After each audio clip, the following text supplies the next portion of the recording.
it's the hardest thing to do in football, but it's the easiest thing to coach, right? Because everything's there, the plan, the positioning. But we're going to see Wan-Bissaka for the second and the third goal having a problem, right? And it's got to come with a mindset and a determination to defend. And that's the worrying thing for me looking at that West Ham team, Jay, is because I looked at that, and after the first weekend, if that game would have finished 2-1, I don't think we're sitting here thinking, oh, I'm worried. I think Chelsea are a better team than West Ham at the moment. But it's the manner in which they defended, the lack of concentration. They just was off it from the start. Let's look at the goal that makes it 2-1 to Chelsea. And Paquetá thought he should have had a foul in the build-up. Do you agree? Not really, to be honest. I think he just got to get on with it. You know, that old saying got paid to the whistle. And after that, to be fair, I think if you look at Wan-Bissaka's position there, you know, for an experienced player, you know, he doesn't really scan Neto, he doesn't see him there. I'm even looking here, he's not seeing him. Then all of a sudden now, you know, it looks like he looks and that he sees him there. So then you think, okay, can you get back in position? And then it's just not enough urgency. There's a massive gap, and then it's an easy finish, a hard finish, but then it's an easy finish. Just got to be the goalkeeper.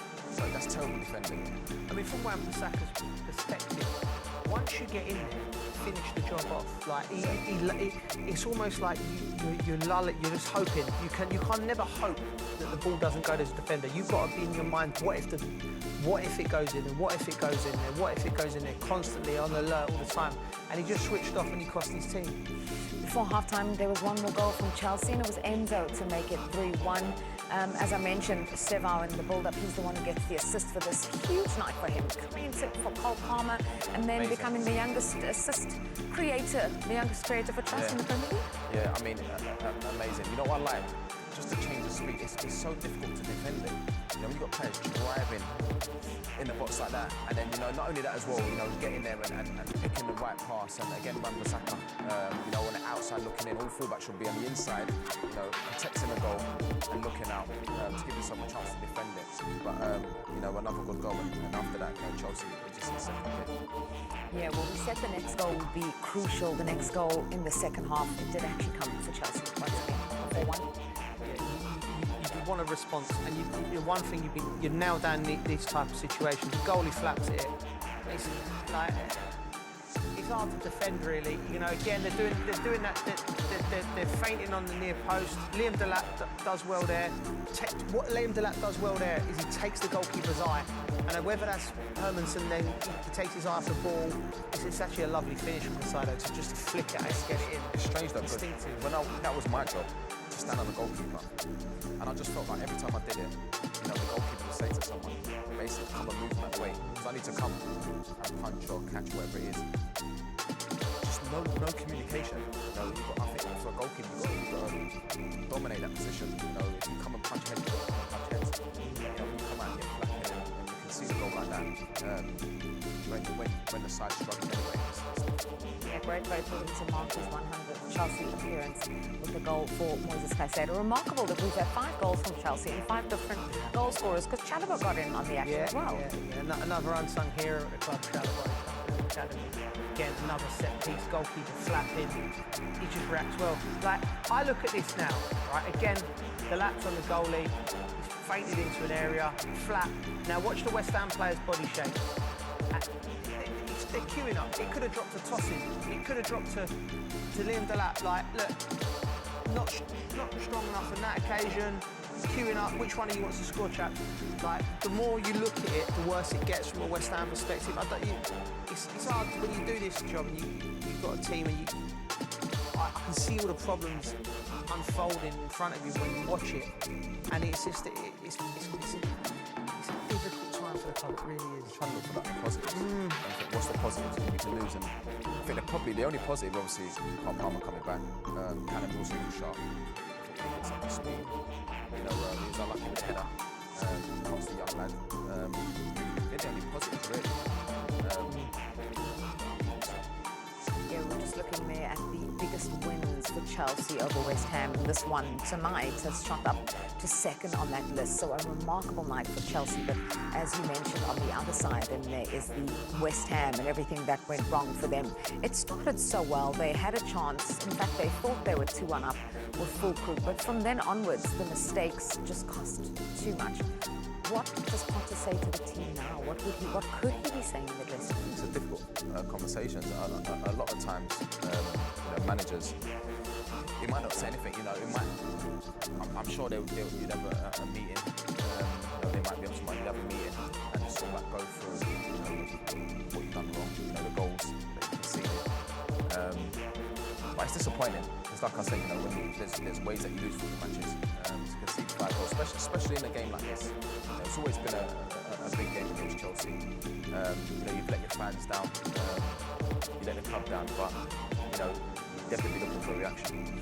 Looking at those fans there, this is the time of the season when fans, the optimism is at an all-time high. It's a clean slate. Your hope is still really high. But those West Ham fans have gone there for the first home game of the season, and they've seen their side battered tonight. Yeah, they have. I mean, I think they would have wanted bigger names to come through the door. I think West Ham, they climbed the mountain when they won the Conference League and they got to the Europa League semi-final, and it was some beautiful nights at the club. And then where are you going to go? The German director of football coming Steiden with this big reputation. He wasted a lot of money. You can only look at it one way. Then all of a sudden it's sort of like that momentum's then stopped. Then what did the club do? Lopetegui comes in, which I thought was a strange appointment in itself, because it looked at his reputation, his record. There was nothing in it that made me think, if you're going to get a big name, go and get a really big name. He was sort of half a big name. He'd been at Real Madrid in Spain, but hadn't really done anything. And then Graham Potter's coming in, and he's trying to. I feel for him because it's a difficult situation. It's a broken squad who are there, and I think the club's at a crossroads now where they'll be thinking, where do we go now? Do we stick or twist with Graham Potter? I like Graham Potter. I think he's a very talented coach. I just know from the club, playing at the club, JD, it's like they won't have liked what they've seen in terms of the energy, the enthusiasm and the drive. And I think once that goes and that anger comes into, it's very difficult to turn it round. You have to be a brave, they need to sign brave footballers now before the window to drag that club, or it's going to be a long season. And by the way, I think all the promoted clubs are better than last year. So West Ham could be in 2 games in, but you could be looking at that end of the table rather than a bit further up. And at home as well, that's just 2 home wins in the Premier League in 10 matches for West Ham under Graham Potter. Lots of sad faces out at the London Stadium. One man who will be absolutely delighted, though, is Enzo Maresca. His side have won their first game of the season, and they've done so by 5 goals to 1. Let's find out his reaction. Well, Enzo, first of all, congratulations. But it was a night that started in very interesting fashion for you. Even before kick-off, Cole Palmer comes off, you have to make the change, then you find yourselves a goal behind. How difficult was the opening moments of this game tonight for you? Yeah, quite difficult. As you said, Cole problem during the warm-up, then we conceded a goal. But I think the reaction was very good.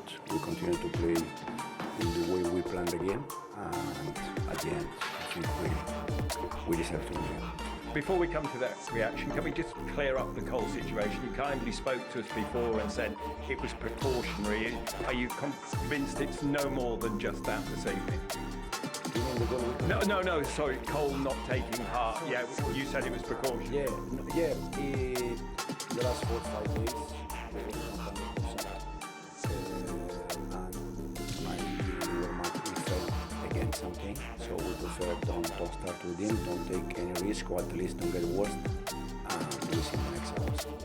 Let's get to that reaction to you going a goal behind. How impressive was it from a coach's point of view? Yeah, for sure it was impressive, but it's what I expected in terms of we conceded after 5 minutes, 6 minutes, so there are still 90 minutes to go, an entire game, so there is plenty of time to recover the game, to come back on the game.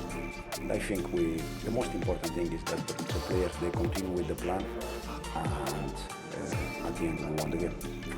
You said after the Crystal Palace game there were many things you felt you could do better. Did you see that tonight, the things that you could do better and do well? Yeah, but even tonight I think we could do many things better. After 3-4 goals, we can manage better the ball.